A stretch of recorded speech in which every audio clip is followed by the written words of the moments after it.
చేపలు, రొయ్యలు, chicken, mutton ఏదైనా టేస్టీగా ఉండాలంటే సరిపడా మసాలాలు పడాల్సిందే.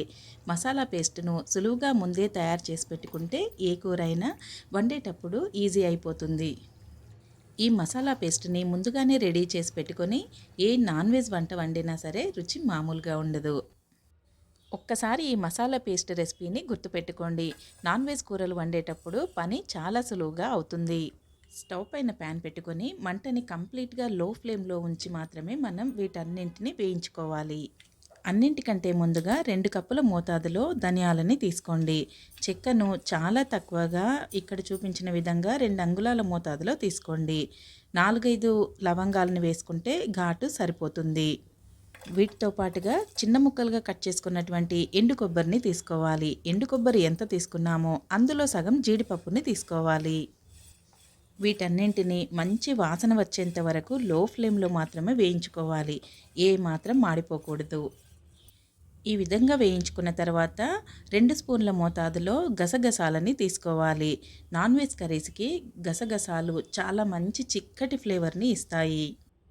పావు స్పూన్ మోతాదులో షాజీరాని వేసుకోవాలి. అర స్పూన్ మోతాదులో జీలకర్రని వేసుకోవాలి. నాన్ వెజ్ కర్రీస్లో జీలకర్రని వేయడం వలన మంచి ఫ్లేవర్ యాడ్ అవుతుంది. చాలామంది జీలకర్రని వేయరు, కానీ కొద్ది మోతాదులో వేసుకోవచ్చు. వీటితో పాటుగా ఫ్లేవర్ తెలియనంతగా 2 ఇలాచీల్ని వేయండి. మంటని లో ఫ్లేమ్లోనే ఉంచి గసాలు చిటపటమనేదాకా వేయించి స్టవ్ ఆఫ్ చేసి అందులోనే కాస్త చల్లారేదాకా ఉంచండి. మంచి రోస్ట్గా తయారవుతాయి ఈ మసాలా దినుసులు. పూర్తిగా చల్లారినటువంటి వీటిని మిక్సీ జార్లో వేసుకొని ఒకసారి బాగా గ్రైండ్ చేయండి. అందులోనే 10-15 దాకా వెల్లుల్లి రెబ్బల్ని, అల్లాన్ని కూడా చిన్న ముక్కలుగా కట్ చేసి వేయండి. పచ్చిమిరపకాయల్ని ఇంకా కారం పొడిని కూడా వేసి కొద్ది కొద్దిగా వాటర్ వేసి మెత్తగా గ్రైండ్ చేసుకోవాలి. ఈ విధంగా చాలా మెత్తగా గ్రైండ్ చేసుకున్నటువంటి పేస్ట్ని ఫ్రిడ్జ్లో దాచుకుంటే ఒక 15 నుండి 20 రోజుల దాకా ఈజీగానే నిలువ ఉంటుంది. ఓకే, మసాలా పేస్ట్ రెడీ అయిపోయింది. ఇప్పుడు చికెన్లో ఏ టైంలో వేయాలి, ప్రాన్స్ వండినప్పుడు ఏ టైంలో వేయాలి, మటన్లో అయితే ఎప్పుడు వేయాలి అనేది చిన్న డౌట్ ఉంటుంది. ఎందుకంటే ఈ మసాలా పేస్ట్లో మనం గసాల్ని ఇంకా జీడిపప్పును కూడా వేసాము. మనం జాగ్రత్తగా కలుపుకోకపోతే అడుగంటిపోతుంది కూర.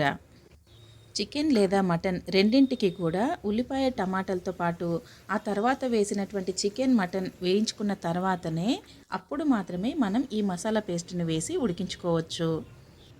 అదే మనం నాటుకోడి వండేటప్పుడైతే చికెన్ కళాయిలో 80% ఉడికిన తర్వాత మాత్రమే ఈ మసాలా పేస్ట్ని వేయాలి. అదే మనం రొయ్యల్ని వండేటప్పుడైతే ముందుగానే మనం రొయ్యలకి ఈ మసాలా పేస్ట్ని పట్టించేయచ్చు. ఈ విధంగా చాలా టేస్టీగా ఉండే ఈ మసాలా పేస్ట్ని రుబ్బుతున్నప్పుడే మసాలా గుమగుమలాడిపోతుంది. రెసిపీ నచ్చితే తప్పకుండా లైక్ చేయండి, ఇంకా సబ్స్క్రైబ్ చేయండి. Thanks for watching.